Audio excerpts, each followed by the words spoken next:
photos and a heart full of memories. But let's face it, reality often has other plans. Europe, it's on everyone's dream vacation list. The allure of the Eiffel Tower, the romance of Rome, the serene beauty of the Swiss Alps. It's like a siren call that you just can't resist. The Eiffel Tower, pizza in Rome, those cute little Swiss cows. It's the stuff of dreams, right? But what happens when those dreams meet the reality of travel chaos? Me, Sarah, your average girl with a suitcase bursting at the seams and absolutely no sense of direction, decided to go for it. Armed with nothing but a map, a phrasebook, and a heart full of wanderlust, I embarked on what I thought would be the adventure of a lifetime. Spoiler alert, it was messier than my suitcase after airport security. And trust me, that's saying something. From lost luggage to missed trains, my trip was a series of unfortunate events. My trip started with a bang. Or, well, a crash, literally. I stumbled out of the plane, tripped over my own feet, and made a grand entrance that no one could forget. Picture this, Charles de Gaulle Airport, me wrestling a giant suitcase while also trying to understand the French signs. It was like a scene from a comedy movie, only it was my life. Let's just say my French was more like yes, yes than I have arrived. I nodded and smiled, hoping that would get me through. Spoiler, it didn't. Naturally, I tripped, sending a croissant because Paris, flying.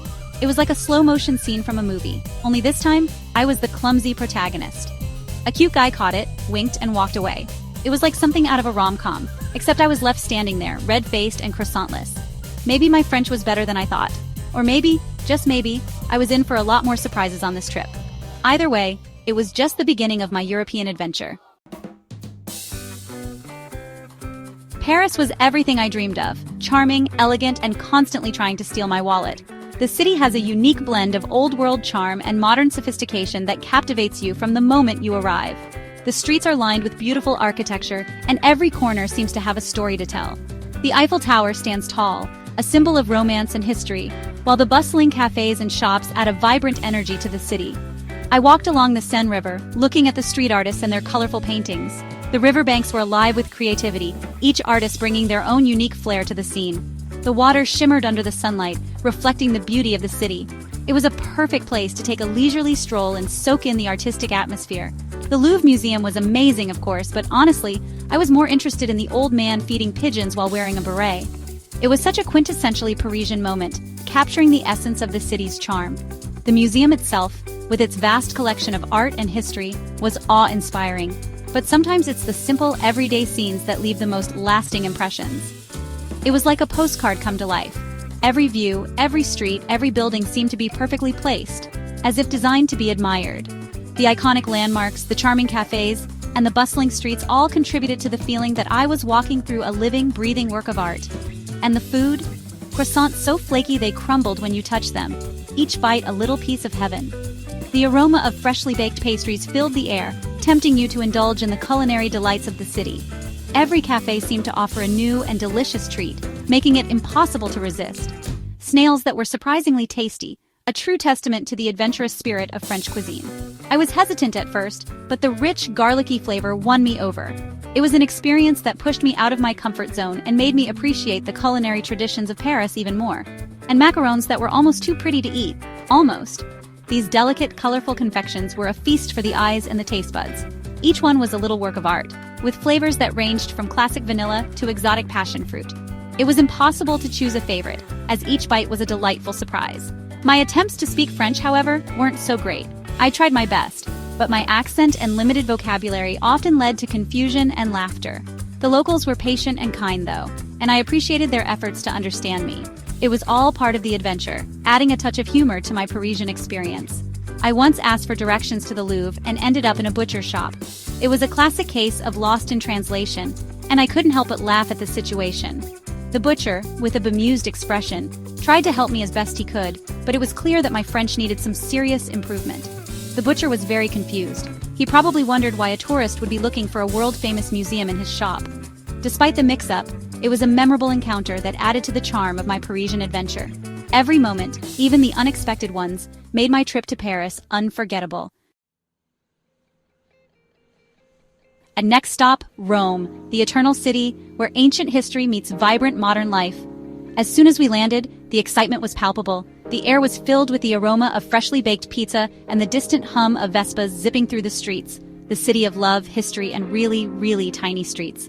Navigating through these narrow lanes was an adventure in itself. Every corner seemed to hide a charming cafe or a historic monument. I threw a coin in the Trevi fountain, hoping a cute Italian guy would catch it this time, and made a wish. Legend has it that tossing a coin into the fountain ensures your return to Rome. Fingers crossed, looked in awe at the Colosseum, and ate my weight in pasta. The Colosseum was even more magnificent in person, a true testament to Roman engineering. And the pasta? Absolutely divine. Every bite was a little piece of heaven. Of course, no trip to Venice is complete without a gondola ride.